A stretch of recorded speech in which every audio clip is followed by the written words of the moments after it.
percaya dan bukan murid Yesus. Jika kebangkitan Yesus adalah kebohongan atau mitos, maka Alkitab adalah buku kebohongan. Tidak bisa dipercaya. Bukan firman Tuhan. Dan seharusnya dibuang ke tempat sampah saja. Tetapi puji Tuhan, hal ini tidak benar. Dan kebangkitan Yesus bukan kebohongan, bukan mitos, nyata, sungguh-sungguh terjadi kurang lebih 2000 tahun yang lalu di kota Yerusalem.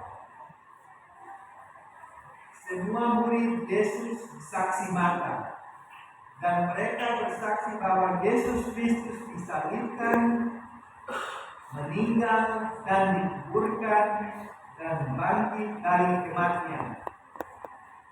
Di 1 Korintus pasal 15 ayat 3 sampai 8, Paulus menulis, sebab yang sangat penting telah kusampaikan kepadamu, yaitu apa yang telah kuterima sendiri.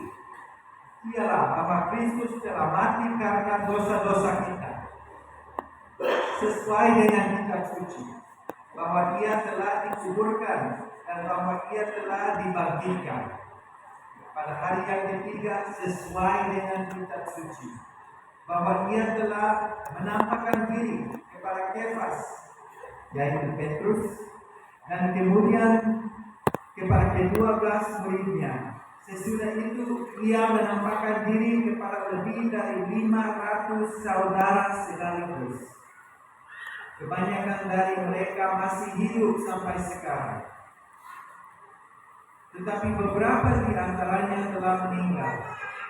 Selanjutnya Ia menampakkan diri kepada Yakobus, kemudian kepada semua rasul, dan yang paling akhir dari semuanya Ia menampakkan diri juga kepadaku, sama seperti kepada anak yang lahir sebelum waktunya.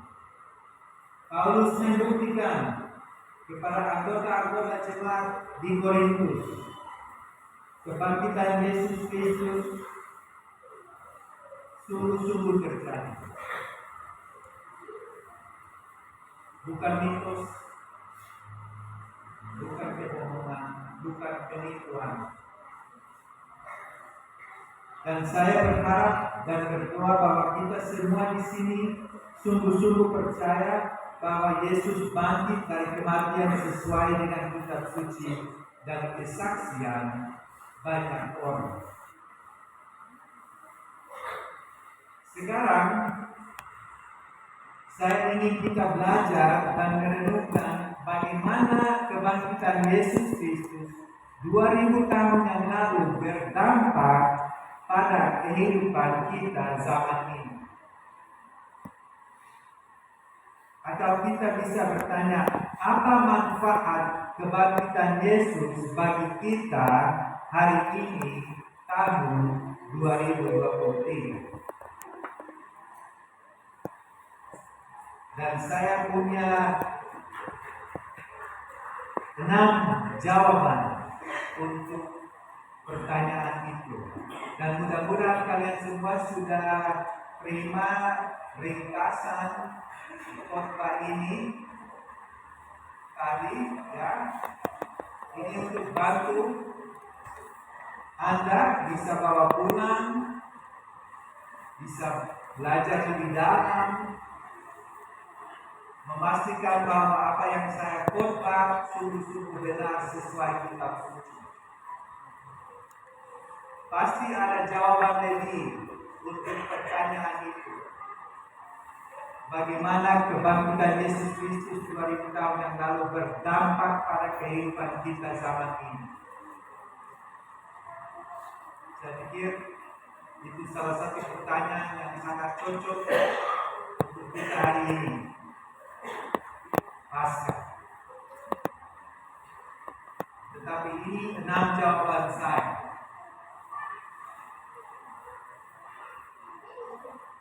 Jawaban pertama, Nomor 1, kebangkitan Yesus membuktikan bahwa Dia memang anak Allah ilahi, menggenapi nubuatan perjanjian lama, dan membuktikan kesaksian kitab suci benar. Di Roma pasal 1 ayat 2 sampai 4 ada tertulis, Injil itu telah dijanjikannya sebelumnya dengan perantaraan nabi-nabinya dalam kitab-kitab suci tentang anaknya yang menurut kami diperanakan dari keturunan Daud dan menurut Roh Kekudusan dinyatakan oleh kebangkitannya dari antara orang mati, bahwa Ia adalah anak Allah yang berkuasa, Yesus Kristus Tuhan kita. Yesus bukan penipu dan bukan orang gila. Dia berkata sebelum Dia meninggal bahwa Dia akan dibunuh dan bangkit dari kematian, dan itulah yang terjadi. Kebangkitan Yesus tidak seperti kebangkitan orang lain yang pernah terjadi sebelumnya, seperti kebangkitan Lazarus, saudara Maria dan Marta, atau kebangkitan anak janda yang tertulis dalam Lukas pasal 7. Mereka dibangkitkan dari kematian, tetapi akhirnya mereka mati lagi. Lazarus setelah dibangkitkan oleh Yesus, dia tidak hidup selama-lamanya. Dia mati sekali lagi. Sama dengan ibu janda, sama dengan semua orang yang dibangkitkan sebelumnya.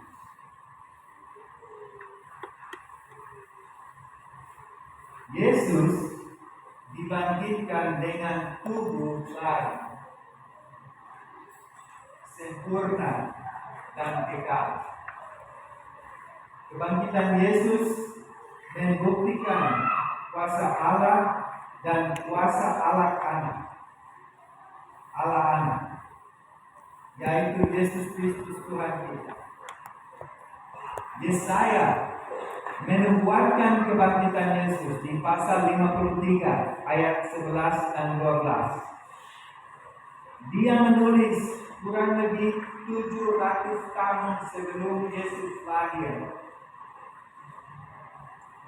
Di ayat 11, sesudah kesusahan jiwanya, Ia akan melihat terang dan menjadi puas.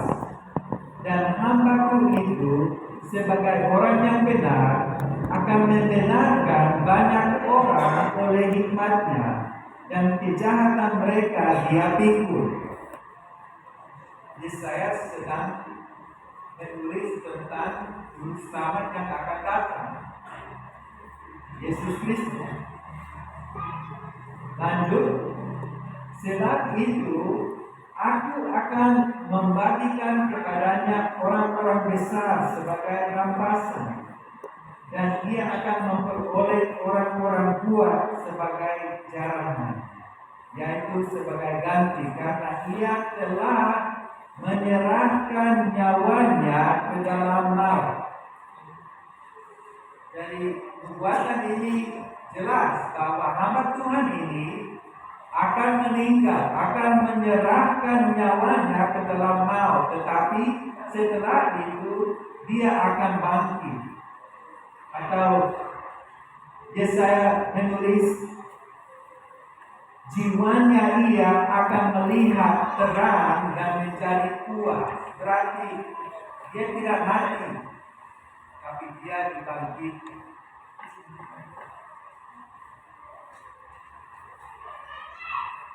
Yesaya bernubuat 700 tahun sebelum Yesus lahir di kota Bethlehem. Tapi semua nubuatan tentang Yesus di Yesaya pasal 53 telah digenapi dengan sempurna, termasuk kebangkitannya.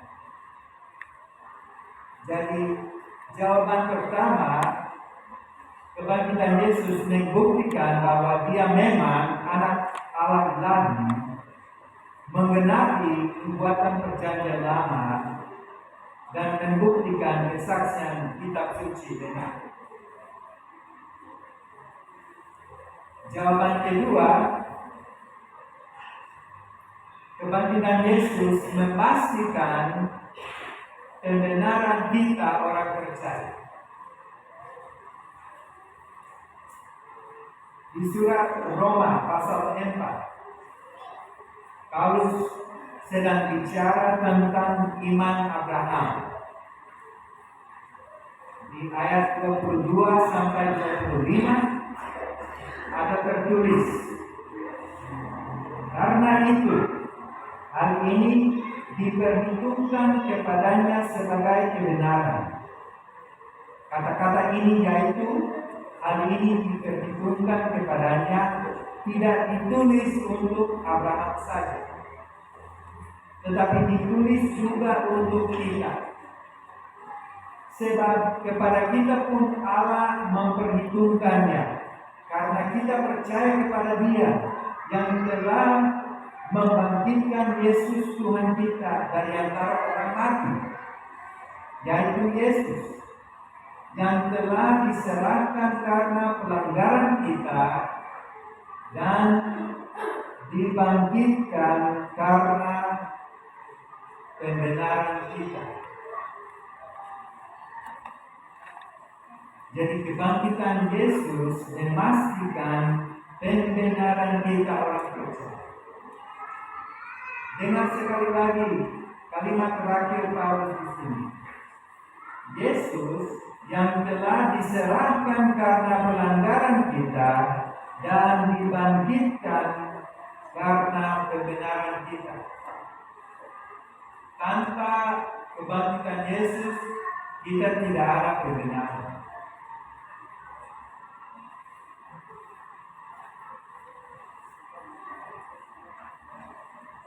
Kebangkitan Yesus memastikan pembenaran orang-orang percaya.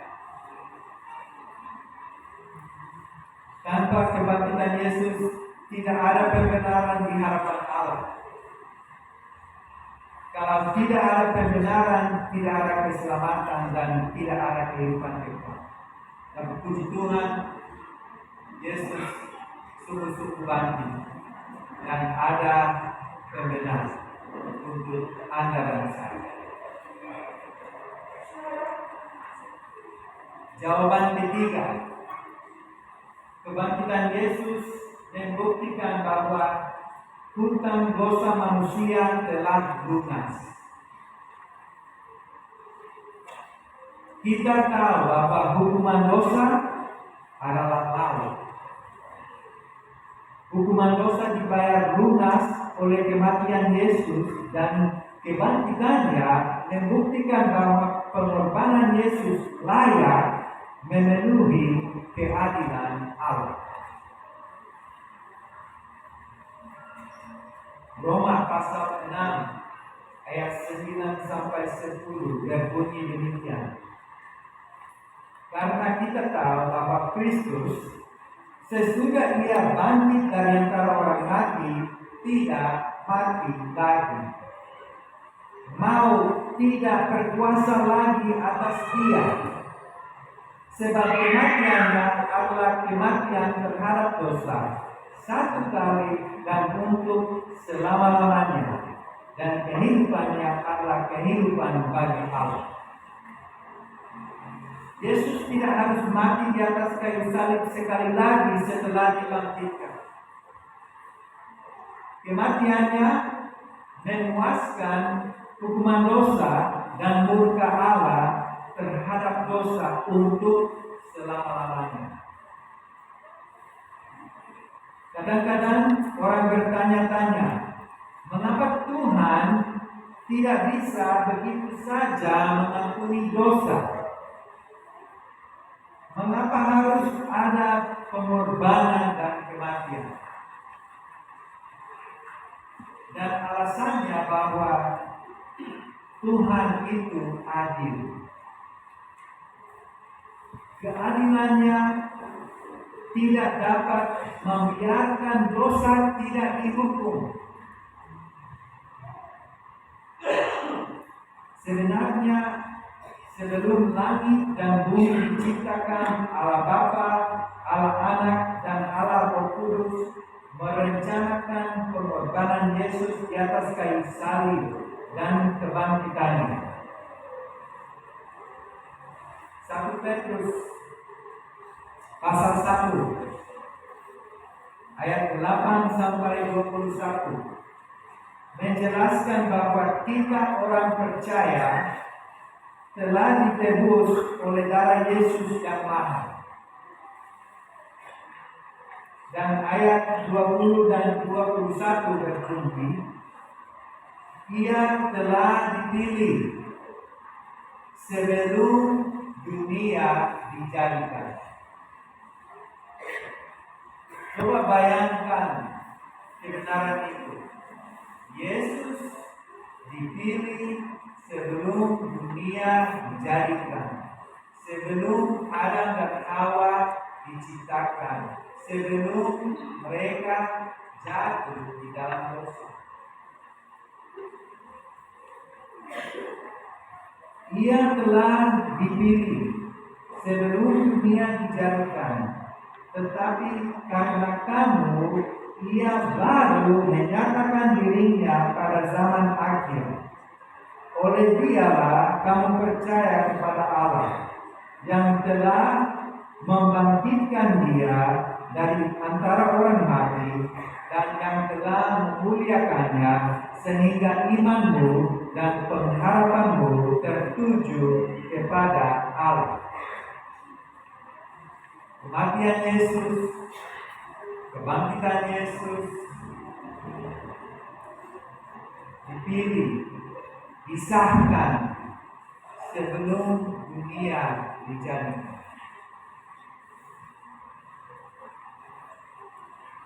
Yesus rela mengorbankan hidupnya di atas kayu salib. 3 hari kemudian Tuhan membangkitkan Dia dari kematian dan menunjukkan kepada semua bahwa hutang dosa manusia masa lalu, masa sekarang, dan masa depan telah dibayar lunas. Allah menerima pengorbanan sempurna Yesus sebagai pembayaran hutang dosa Anda dan saya. Tidak cuma dosa masa lalu, tetapi termasuk dosa hari ini dan dosa masa depan.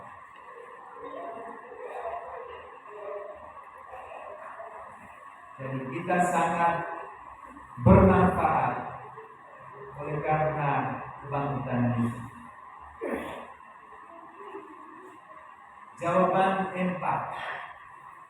Kebangkitan Yesus meyakinkan kita bahwa kita melayani seorang juru selamat yang hidup, yang bahkan saat ini menjadi perantara kita di hadapan takhta Allah.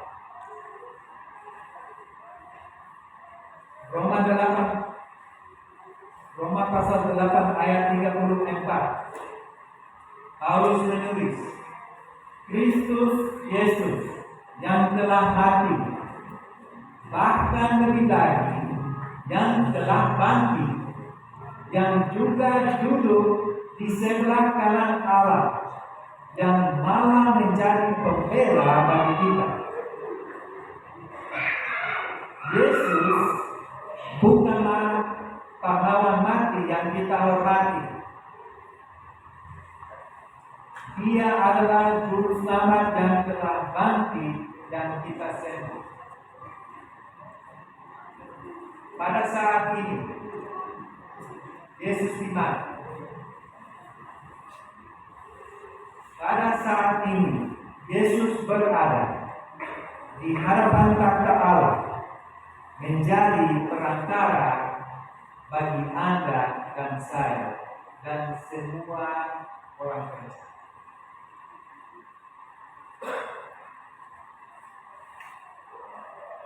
Dia tidak ada di kuburan di Yerusalem.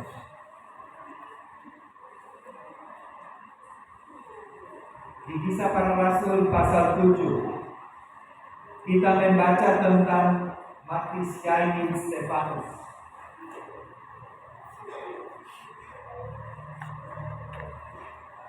Ada tertulis di ayat 55. Kisah Para Rasul pasal 7 ayat 55. Tetapi Stefanus yang penuh dengan Roh Kudus menatap ke langit, lalu melihat kemuliaan Allah dan Yesus berdiri di sebelah kanan Allah. Lalu katanya, sungguh aku melihat langit terbuka dan Anak Manusia berdiri di sebelah kanan Allah. Yesus juru selamat yang hidup, dan Dia bekerja untuk kebaikan orang-orang percaya dulu, sekarang, dan selama-lamanya. Dia sedang bekerja untuk kita saat ini di hadapan Bapa Allah di surga. Dan kita melayani seorang juru selamat yang hidup.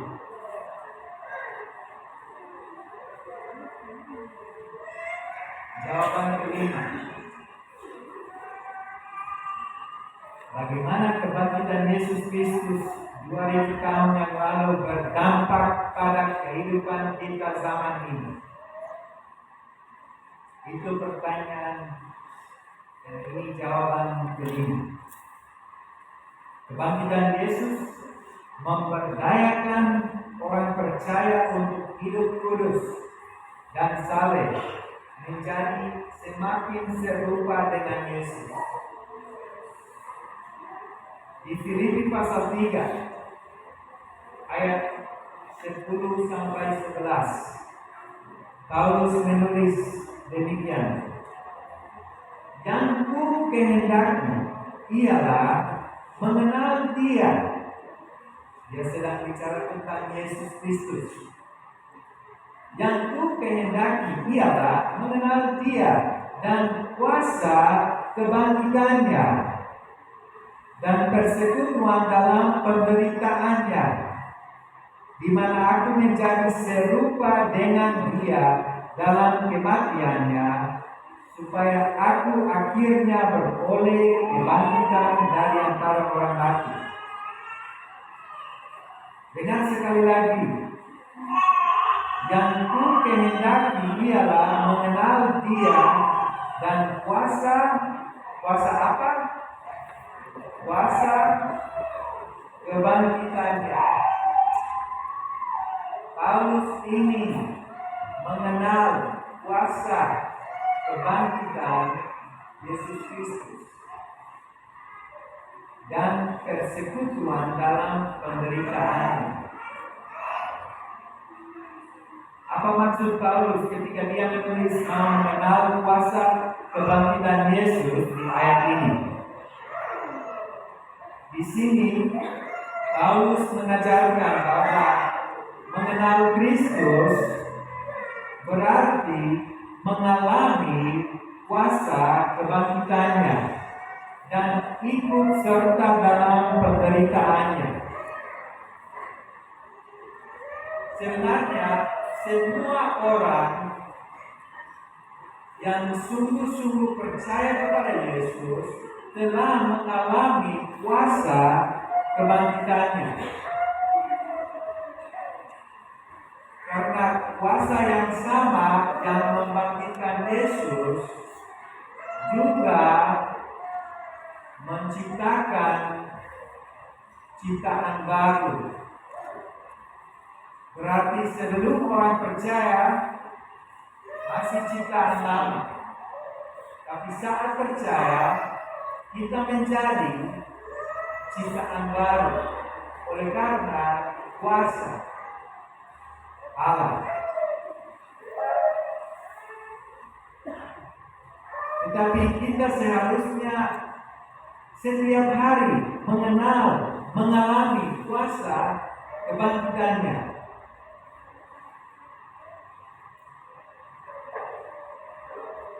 Sayangnya banyak orang berkata mengenal Yesus, tetapi kita tidak melihat kuasa kebangkitan Yesus bekerja dalam hidup mereka. Dan kita tidak melihat mereka berbagi dalam pemberitaan Yesus. Mengenal kuasa kebangkitannya berarti kuasa itu bekerja di dalam hati dan pikiran kita, mengubah kita menjadi semakin seperti Yesus.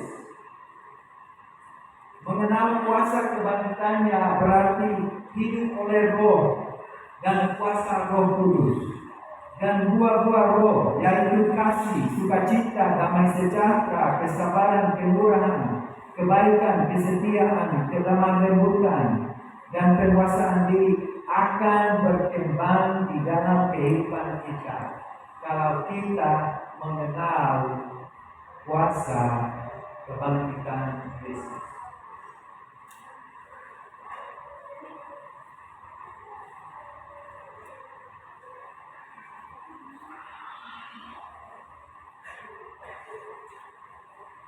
Dan jawaban ke-6,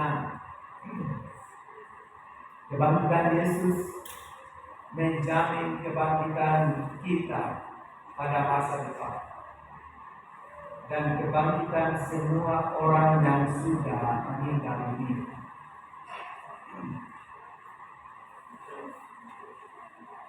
Satu Korintus pasal 15 ayat 20 sampai 23. Paulus menulis, ingat ini jemaat Korintus ya. Di situ ada orang-orang yang tidak percaya ada kebangkitan. Memang jemaat punya banyak masalah, tetapi itu salah satu masalahnya. Dan ada orang yang meninggal dan orang sangat berduka, menangis karena merasa dan percaya bahwa sudah mati, tidak ada kebangkitan. Tapi Paulus menjelaskan di 1 Korintus pasal 15 ayat 20 sampai 23. Tetapi yang benar ialah bahwa Kristus telah dibangkitkan dari antara orang mati sebagai yang sulung dari orang-orang yang telah meninggal. Sebab sama seperti maut datang karena satu orang manusia, demikian juga kebangkitan orang mati datang karena satu orang manusia. Karena sama seperti semua orang mati dalam persekutuan dengan Adam, demikian pula semua orang akan dihidupkan kembali dalam persekutuan dengan Kristus. Tetapi tiap-tiap orang menurut urutannya. Kristus sebagai buah sulung, sesudah itu mereka yang menjadi miliknya pada waktu kedatangannya.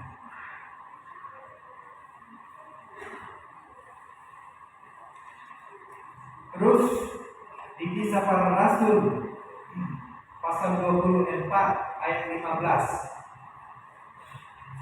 Paulus berkata, aku menaruh pengharapan kepada Allah, sama seperti mereka juga, bahwa akan ada kebangkitan semua orang mati,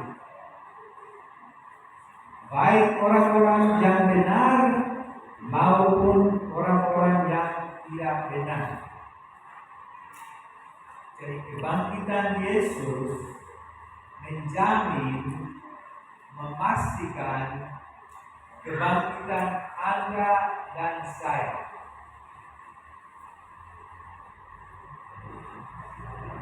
Kematian hidup, kematian tubuh ini tidak berarti kita selesai.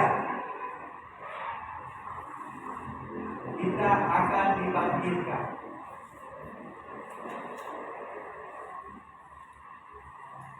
Pada akhirnya semua orang akan dibangkitkan dari kematian.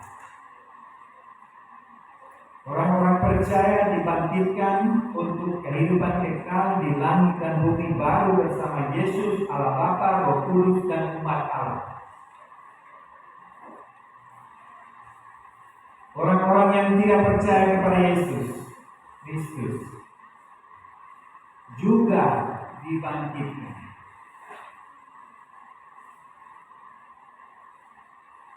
Untuk apa?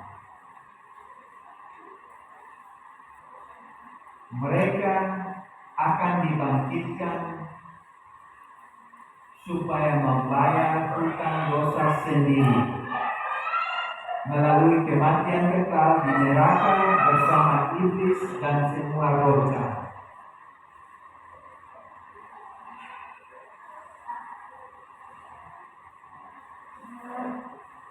Bapak dan Ibu, semua agama tidak sama.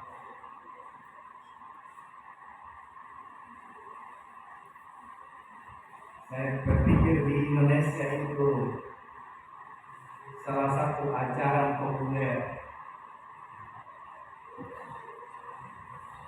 Semua agama tidak sama. Banyak orang berpikir sama saja. Alkitab sangat jelas bahwa iman sejati kepada Yesus adalah satu-satunya cara keselamatan. Iman Kristen adalah hubungan sejati dengan Kristus yang hidup. Bukan daftar kegiatan yang harus dilakukan. Saya mau ulang.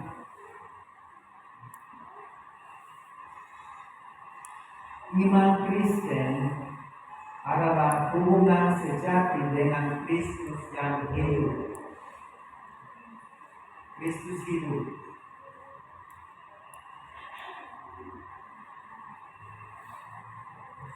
Bukan daftar kegiatan yang harus dilakukan. Membaca Alkitab, berdoa, dan beribadah di gereja, semua kegiatan itu baik. Tetapi hal-hal itu tidak memberi tanda keselamatan.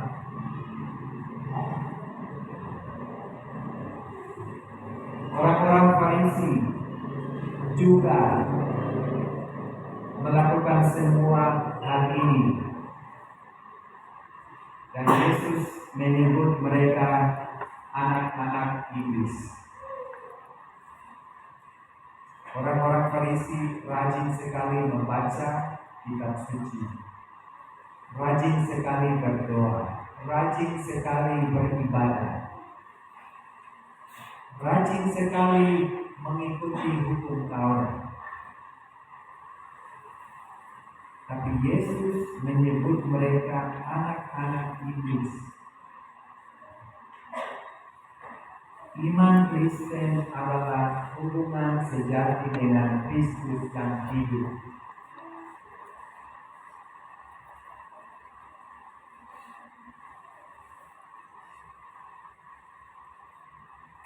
Jadi bagaimana dengan kita pagi ini? Harapan saya bahwa kita masing-masing benar-benar memahami dan berpegang teguh pada Injil. Jika kita melakukan itu, kuasa Allah yang dibuktikan dalam kebangkitan Yesus akan terus mengubah kita menjadi semakin serupa dengan Yesus. Saya percaya hal ini. Kalau kita sungguh-sungguh percaya kepada Yesus, maka kuasa kebangkitannya akan berdampak, akan ada dampak di dalam kehidupan kita masing-masing. kita akan berubah menjadi lebih seperti Yesus, membuktikan buah-buah roh dalam kehidupan sehari-hari, tidak cuma hari Minggu jadwal ibadah.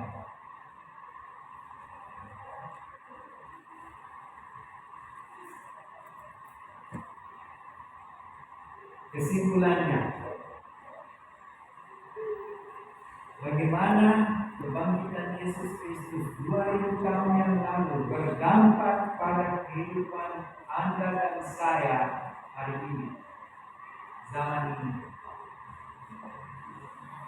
Dan pasti ada jawaban lagi, tapi pagi ini kita belajar 6.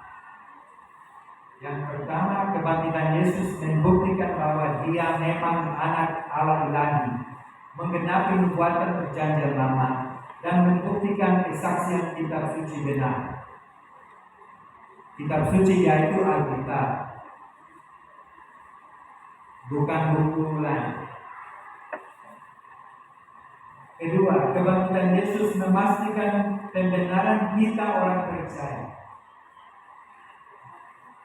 Tanpa kebangkitan Yesus tidak ada pembenaran orang-orang berdosa.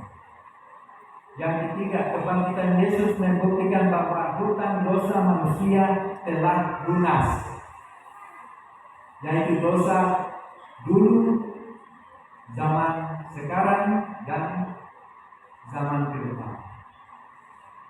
Semua telah lunas. Kebangkitan Yesus meyakinkan kita bahwa kita melayani seorang juru selamat yang hidup, yang bahkan saat ini menjadi perantara bagi kita di hadapan takhta Allah. Yesus bukan pahlawan yang mati. Dia juru selamat yang hidup. Kebangkitan Yesus memberdayakan orang percaya untuk hidup kudus dan saleh, menjadi semakin serupa dengan Yesus. Kuasa kebangkitannya bisa muncul dan dipakai dalam kehidupan orang-orang percaya. Kuasa itu ada.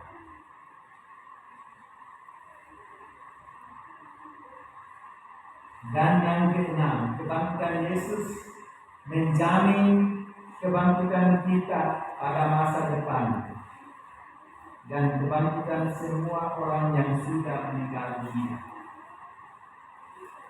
Setiap orang akan dibangkitkan. Itu jelas menurut kitab suci.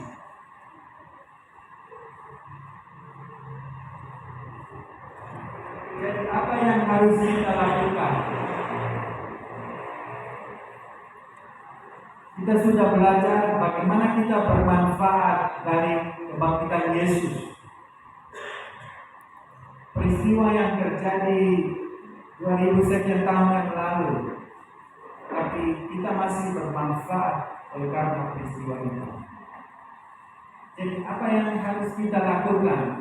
Orang-orang percaya, orang-orang yang mengaku bahwa Yesus sungguh-sungguh bangkit dan hidup dan berada di surga sekarang, sedang berdoa untuk kita di hadapan takhta Allah.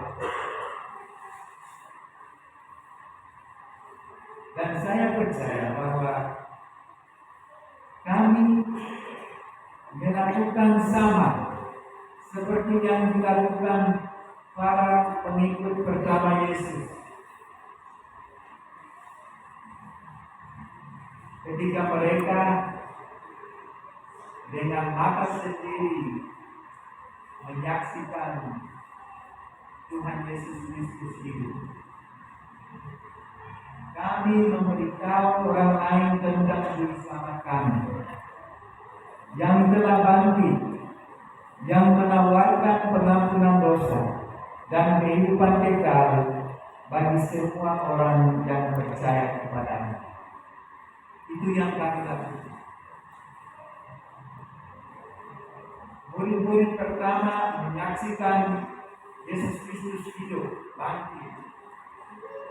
Dan mereka bersaksi kebenaran itu kepada semuanya, mulai di kota Yerusalem, di Yudea, Samaria, dan sampai ujung bumi. Jadi mari kita juga melakukan hal-hal yang sama. Menyaksikan, memberitahu orang lain tentang Juru Selamat kami yang telah bangkit, yang menawarkan pengampunan dosa dan kehidupan kekal bagi siapa saja yang percaya kepadanya sebagai Juru Selamat satu-satunya. Itu tanggung jawab saya, itu juga tanggung jawab Anda. Amin. Mari kita berdoa. Tuhan Yesus Kristus, Engkau ajaib, Engkau Juru Selamat kami, Engkau hidup. Masa depan Engkau akan kembali ke bumi ini. Dan semua orang yang sudah meninggal akan dibangkitkan. Orang-orang percaya dibangkitkan untuk kehidupan kekal. Orang-orang yang menolak, yang tidak percaya kepada Engkau, dibangkitkan untuk membayar hutang dosa sendiri di neraka. Tolonglah kami berani bersaksi tentang kehidupan-Mu, tentang keselamatan yang ada cuma di dalam nama-Mu. Engkau jalan, Engkau kebenaran, dan Engkau kehidupan. Tolonglah kami berubah menjadi semakin lebih seperti Engkau, Tuhan Yesus Kristus. Berikanlah kami kuasa kebangkitan Engkau untuk hidup untuk Engkau.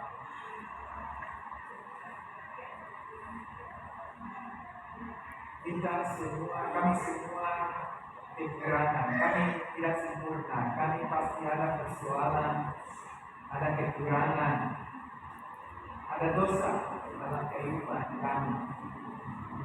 Tolonglah kami berfirman secara rohani,